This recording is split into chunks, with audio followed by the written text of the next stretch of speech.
இதயம் சீரியல் இன்னைக்கான எபிசோடில் என்னெல்லாம் நடக்க போகுதுன்னு பார்க்கலாம் வாங்க.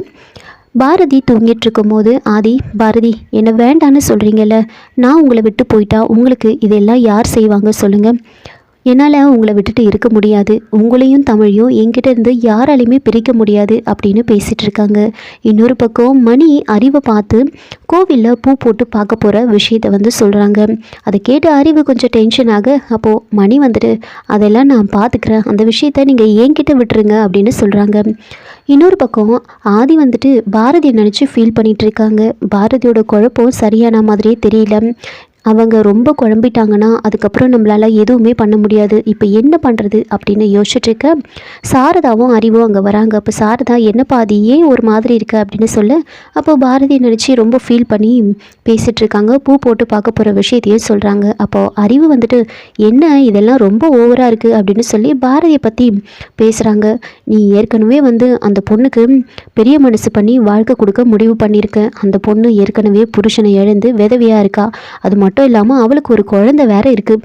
இப்படி இருந்தும் நீ வந்து எதை பற்றியும் யோசிக்காமல் அந்த பொண்ணுக்கு ஒரு வாழ்க்கையை கொடுக்க போகிற. ஆனால் அவங்க என்னமோ ரொம்ப ஓவராக பண்ணுறாங்களே அப்படின்னு சொன்ன உடனே ஆதிக்கு கோவம் வருது. ரொம்ப கோவமாக எழுந்திரிச்சு அறிவோட சட்டையை வந்து பிடிக்கிறாங்க.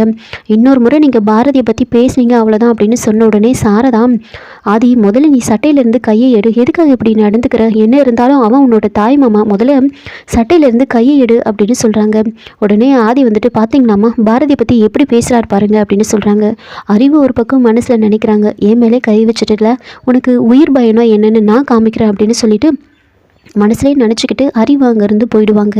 அப்போது சாரதா ஆதிக்கு வந்து அட்வைஸ் பண்ணுறாங்க, இங்கே பாருப்பா ஆதி, இதெல்லாம் ரொம்ப தப்பு, என்ன இருந்தாலும் அவன் உன்னோட தாய் மாமன், இந்த மாதிரிலாம் நீ நடந்துக்காத, மரியாதையாக நடந்துக்கோ அப்படின்னு சொல்ல. அப்போ ஆதி வந்துட்டு அம்மா என்னை கொஞ்சம் தனியாக இருக்க விடுங்க அப்படின்னு சொல்லிட்டு அங்கேருந்து போய்ட்டுறாங்க. இன்னொரு பக்கம் கோவிலில் பூ போட்டு பார்க்கறதுக்காக ரத்னம், மரகதம், பாரதி, தனம்னு எல்லாருமே வந்து போகிறாங்க. அங்கே போயிட்டு நின்றுட்டு இருக்கும் போது ரத்னம் வந்துட்டு சரி பூசாரி வரத்துக்கு லேட்டாகும் போல இருக்குது, நான் போயிட்டு கோவிலை சுற்றிட்டு வரேன் அப்படின்னு சொல்லிட்டு அதுக்கு முன்னாடி வந்து ரத்னம் வந்து சொல்கிறாங்க, எனக்கு இதெல்லாம் சுத்தமாக பிடிக்கல, உங்கள் அத்தை தான் அந்த காலத்து ஆள், இதெல்லாம் சொல்கிறாங்க. ஆனால் நீ ஏம்மா இந்த மாதிரி பண்ணுற, நீ இந்த காலத்து ஆள் தானே, இதெல்லாம் போய் நம்புறியம்மா அப்படின்னு சொல்ல. அதுக்கு பாரதி, இங்கே பாருங்க மாமா, எனக்கு கடவுள் மேலே நம்பிக்கை இருக்குது, கண்டிப்பாக அந்த கடவுள் எனக்கு சாதகமாக தான் பதிலை சொல்லுவாருன்னு நான் நம்புகிறேன், நான் அந்த கடவுளை நம்புகிறேன் அப்படின்னு சொல்கிறாங்க. சரின்னு ரத்னம் வந்து கோவிலை சுற்றிட்டு வரதுக்காக அங்கேருந்து போகிறாங்க.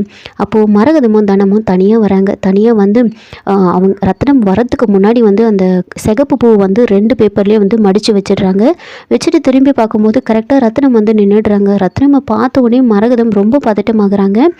நீங்கள் என்ன பண்ணிகிட்ருக்கீங்க, தனியாக வந்து நீங்கள் 2 பேரும் என்ன பண்ணுறீங்க, என்னை மீறி உங்களால் நீங்கள் எதுவுமே பண்ண முடியாது அப்படின்னு சொல்கிறாங்க.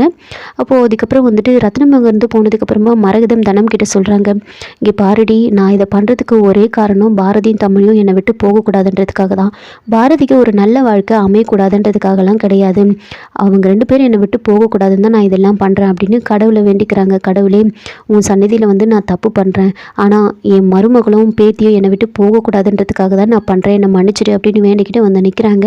இந்த மாதிரி கோவிலில் பூ போட்டு பார்க்கணும் அப்படின்னு சொல்கிறாங்க. அப்போது பூசாரி வந்துட்டு பூ போட்டு பார்க்குறதுக்கு வந்து ஒரு சிலதெல்லாம் பண்ணணுமா, நீங்கள் பூ போட்டு பார்க்குறதுக்கு முன்னாடி வந்து குளத்துல வந்து வாழைப்பட்டையில் விளக்கு விடணும், அதுக்கப்புறமா தான் வந்து பூ போட்டு பார்க்கணும் அப்படின்னு சொல்ல. அப்போ ரத்னம் வந்துட்டு என்னென்ன பண்ணணும்னு தெரியாமையே வந்து நேராக பூ போட்டு பார்க்குறதுக்கு வந்துட்டீங்க, அம்மாடி பாரதி நீ போயிட்டு குளத்துல விளக்கு விட்டுட்டு வா, அதுக்கப்புறமா நம்ம பூ போட்டு பார்க்கலாம் அப்படின்னு சொல்லிட்டு இருக்காங்க. இதோட இந்த எபிசோடு வந்து முடிச்சிருக்காங்க. என்னோட ரிவ்யூ பிடிச்சிருந்தா லைக் பண்ணுங்கள், மறக்காமல் சப்ஸ்கிரைப் பண்ணுங்கள். தேங்க்யூ.